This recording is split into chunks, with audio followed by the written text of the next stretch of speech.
presidente aqui do campo vai dar uma palavra, ele vai estar nos cultos de terça-feira, e aí depois nós seguimos a reunião. Quando eu fui dar uma palavra, 2 pastores e um evangelista falaram: pastor, antes que o senhor fale qualquer coisa, nós temos um problema aqui na igreja. Eu falei: qual é o problema, querido? Nós temos aqui um rapaz aqui que tudo que é culto perturba. No horário do culto fica correndo, virando banco, e ninguém adverte esse rapaz. Nós queremos que o senhor coloque ordem na casa no culto de ensinamento na terça-feira. Falei: tá bom, queridos, e o que vocês querem que eu faça? E 3 obreiros disseram: nós queremos que o senhor mande esse rapaz ficar sentado para ouvir a palavra e chame a atenção dele em público. Eu falei: mas isso daí para mim é mole. Um rapaz está perturbando vocês, deixa para mim. Terminei de pregar na reunião de obreiro, fui para casa. Quando eu cheguei em casa, eu falei para minha esposa, eu falei: meu bem, tem um rapaz aqui que está perturbando os obreiros. E ela falou: o que tu vai fazer? Eu falei: vou advertir ele no culto de ensinamento, vou chamar a atenção dele. E a minha esposa, muito crente, falou: não faça isso não. Uma alma vale mais do que o mundo todo. Em vez de tu advertir em público, procura visitar ele. E tem mais uma coisa, viu? Quem sabe esse rapaz seja mais crente que eles tudo junto. Porque pelo que eu vejo dos cultos aqui, a igreja tudo dá glória a Deus, só os obreiros não abrem a boca. Então quem sabe esse rapaz está fazendo barulho demais, está incomodando a turma. Não advirta ele, vai até onde ele mora. Eu falei: boa ideia. Fui pregar final de semana, segunda-feira, fui na loja de um empresário e falei: onde é que mora o fulano de tal? O empresário falou: pastor, mora na pior favela da cidade. Mora lá na favela da Vila do Cemitério. Nem a polícia entra lá.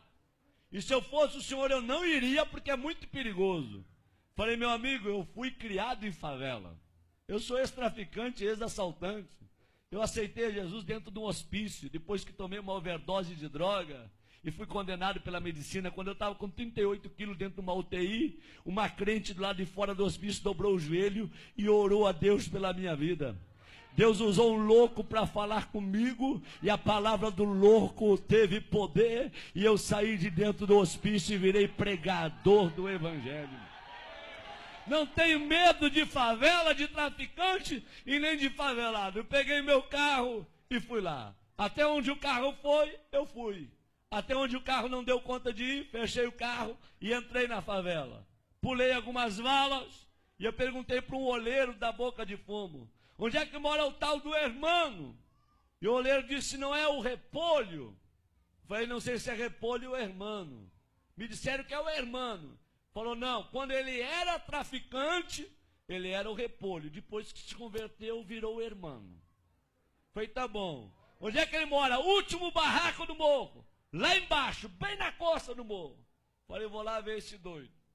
Quando eu cheguei lá, tentei abrir a porteira com arame e machuquei os meus dedos. Não consegui abrir a porteira, que era atada com arame, uma porteira de tela. Barraquinho de madeira, querendo cair.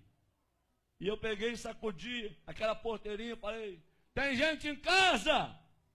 E de dentro do barraco gritaram: quem é?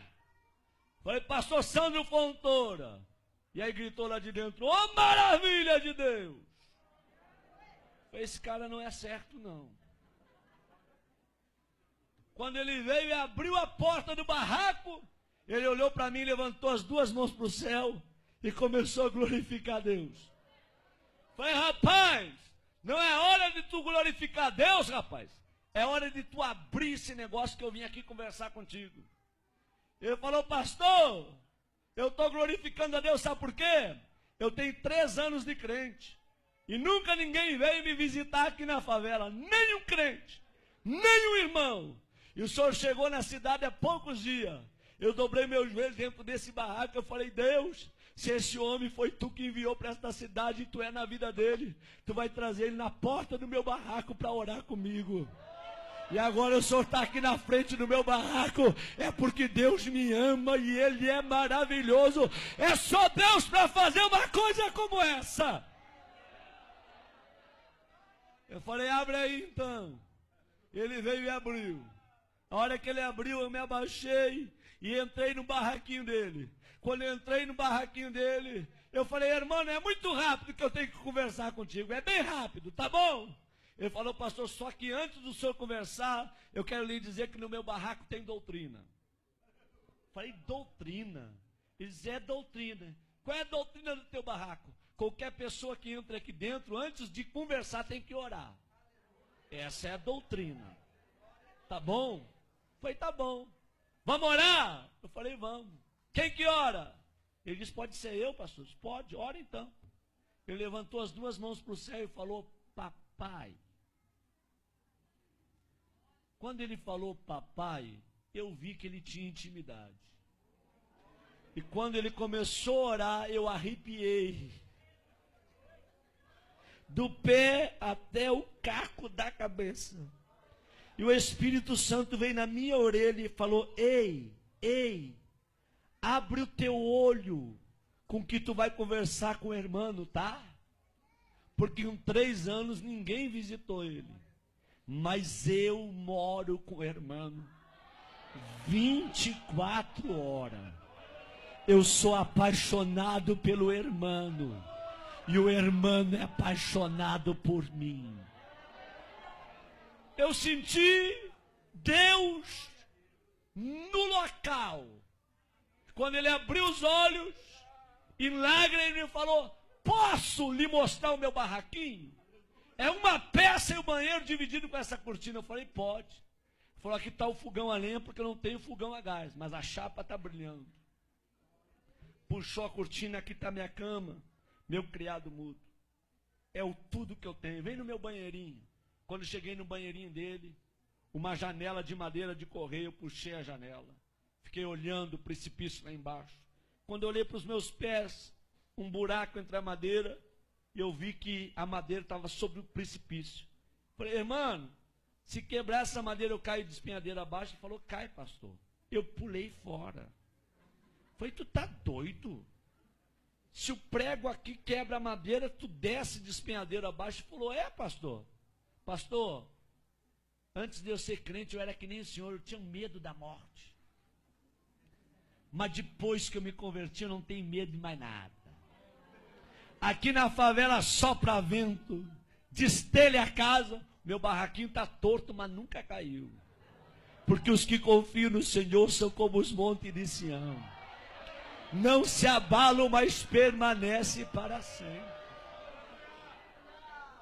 Eu falei, tá bom, vamos conversar. Ele falou, pastor, antes de conversar, um testemunho posso?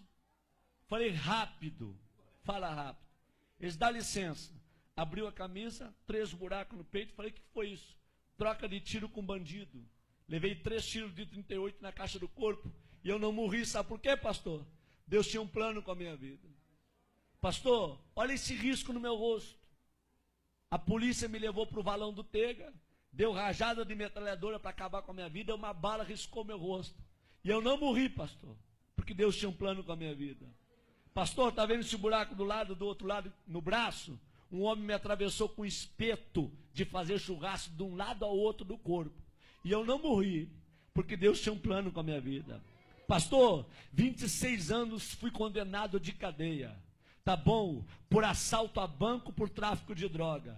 Quando eu estava no fundo da cadeia, com 3 anos de detenção, Deus foi e deu um sonho para um servente de pedreiro. E esse servente de pedreiro ouviu a voz de Deus. Deus deu o número da cela, deu o meu nome e aonde eu estava preso. Esse homem foi lá, falou com o diretor do presídio que tinha 5 minutos para entregar uma mensagem para um detento. O diretor liberou, ele gritou no corredor da cela, irmão, eu gritei lá no fundo, tô aqui. Ele parou na frente da cela e disse, nessa noite Deus me visitou. Deus me deu o teu nome, o número da cela, e Deus mandou te dizer que tu não vai pagar 26 anos de cadeia, porque Deus está precisando de alguém lá dentro da igreja dele, só para dar glória a Deus e aleluia, porque o povo que está lá não quer mais abrir a boca para dar glória a Deus, e Deus vai te arrancar daqui só para tu perturbar lá, tá bom? E eu falei, se Deus me tirar daqui, eu vou morrer dentro da igreja, glorificando e adorando ao nome dele. Quantos aqui acreditam que Deus fala? Digam glória a Deus. Deus foi lá na fronteira com a Argentina, tirou o juiz da cidade e trouxe um juiz, doutor Edson, para a cidade. E o doutor Edson, crente, quando ele vai revisar o processo daqueles que estão presos, ele vê o nome do irmão. E o Espírito Santo vem na orelha do doutor Edson e manda soltar o irmão. E ele chama o irmão e diz: ei, amigo, Deus mandou te tirar do presídio, só com uma condição, para tu morrer dentro da igreja glorificando a Deus. O dia que tu desviar, eu mando te prender. E o irmão falou: pastor, o senhor acha que eu vou desviar? Eu não sou doido. Eu vou morrer no meio dos crentes, adorando e glorificando ao Senhor meu Deus. Quando ele falou isso, ele começou a chorar. E ele falou: me perdoa, pastor, eu estou tão feliz com a sua presença aqui, que eu não sei expressar com as minhas palavras. Eu falei: tá bom, meu filho, fica tranquilo. Ele disse: pastor, pode falar o que o senhor ia falar. Eu falei: não vou falar mais nada. Eu vim para falar, mas não vou falar mais nada não. Ele disse: fala, pastor. Eu falei: não vou falar não. Eu quero ir embora daqui. Quando eu fui sair na porta, ele me pegou pelo braço e falou: pastor, volta aqui. Eu falei: o que tu quer, rapaz? Na minha casa tem doutrina. Ora quando entra e antes de sair também tem que orar. Vamos orar? Eu falei: vamos. Eles: posso orar abraçado com o Senhor? Eu falei: pode, abraça em mim.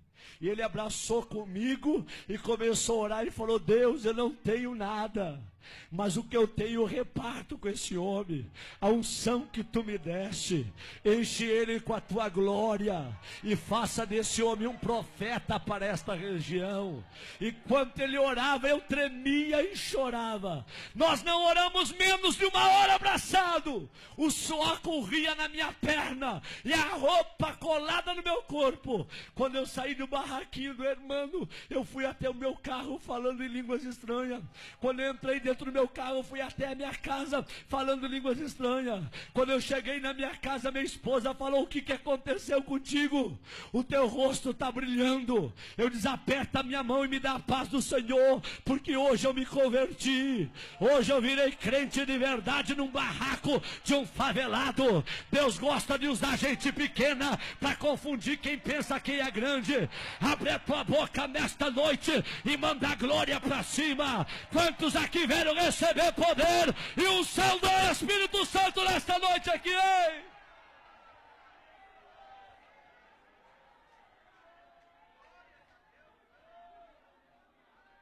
Quando foi terça-feira, eu fui dar um ensinamento no Templo Central. E conforme eu estou dando o ensinamento, eu olho para os obreiros tudo de perninha cruzada, lenço na rótula do joelho, sem abrir a boca para dar um glória a Deus. E eu olho para o irmão lá atrás, ele começou a bater a palminha dele. Começou a se alegrar, a sentir o que ninguém estava sentindo. O irmão veio para o corredor da igreja pulando. E eu olhei para trás e os 3 obreiros que mandaram chamar a atenção dele olharam para mim e com os olhos eles disseram tudo. Pega ele agora, manda sentar. Com os olhos eles falavam tudo. Eu fiquei numa guerra entre a igreja, os obreiros e o irmão. Eu falei: Deus, o que eu faço para salvar o irmão?